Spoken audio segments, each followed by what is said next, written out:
All right. A new congruence statement or congruence theorem for us to learn today is side, side, side, which we simply abbreviate as side, side, side. So if three sides of one triangle are congruent to three sides of a second triangle, then we know the sides are congruent. So again, if the sides are congruent, the triangles then are congruent. So let's look at this first proof right here. Nope, I think this comes first in y'all's notes. So they give us this statement here, DFG is congruent to HJK, and it's asking us, is that correct? So that's asking us to look through our congruency statement. So I'm going to look at DF and HJ. DF has 2, HJ has 2. Those are a check. Now I'm going to look at FG and JK. So FG has 3, so JK needs 3. Those are a check. And then finally, look at the outside ones. DG has 1, HK has 1. So yes, this is a correct statement, and these two triangles are congruent. So now let's look here, and let's do the same thing. So AC and CA.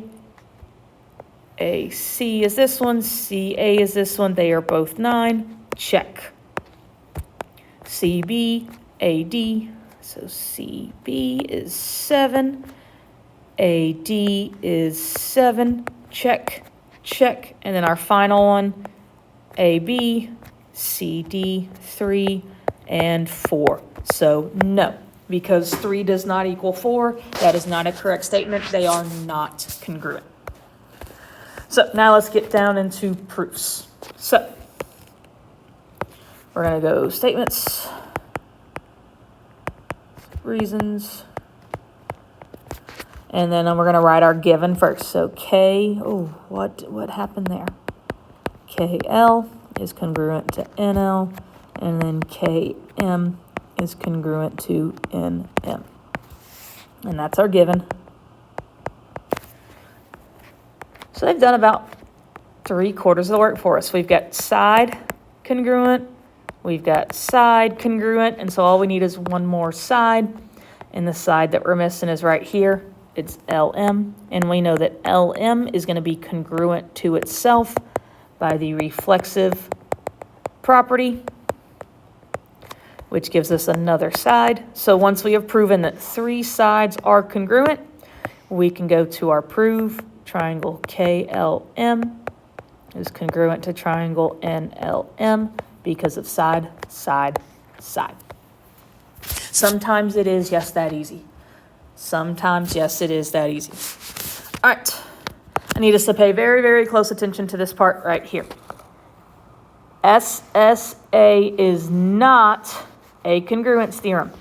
I want you to use your brain, and I want you to spell SSA backwards.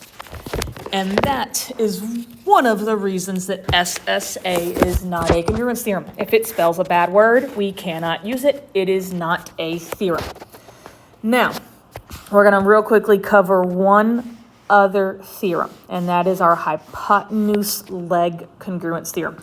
So a real quick review of right triangles. So the hypotenuse is the side that is opposite of the right angle, and the 2 other sides are legs. So for our hypotenuse congruence theorem, the hypotenuse and the leg and right triangle are our criteria. Hypotenuse, leg, and right triangle. So again, if C and F is 90, so if I have a right angle and the hypotenuse and the leg are congruent, then they are congruent. So these get a little bit funkier because, again, we have to prove 3 things. We have to prove 1, right triangle. I'm going to abbreviate triangle. 2, hypotenuses are congruent. And then 3, we have to prove that the same leg is congruent. So let's look at this right here. First off, I'm going to look at my prove, and I'm going to highlight my triangles. Actually, let's make this a little simpler. So I'm going to highlight WYZ, and then I'm going to highlight XYZ. So those are the two triangles we're looking at. That's what we're trying to break down. So let's write our given and let's label it. Statement, reason.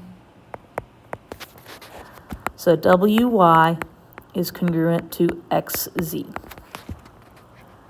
WY is congruent to XZ. So that's the long ones. That's our hypotenuse. We know that WZ is perpendicular to ZY. WZ perpendicular to ZY. And then we know that XY is perpendicular to ZY. And so that's everything that we've been given. So the first thing I said we need to do is we need to prove that they are right triangles. So, and to prove that they are right triangles, we first need a right angle. So we just labeled two right angles. So we know that angle WZY and angle XYZ are right angles. And the reason we know that is our definition of perpendicular lines. So once we know that they're right angles, I know that triangle WZY and triangle XYZ are right triangles because of our definition of right triangles.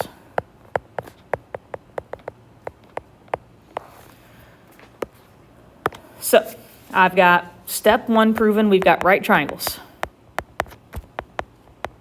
Okay, now we need our hypotenuses to be congruent, which, they already gave us that. That's our 2.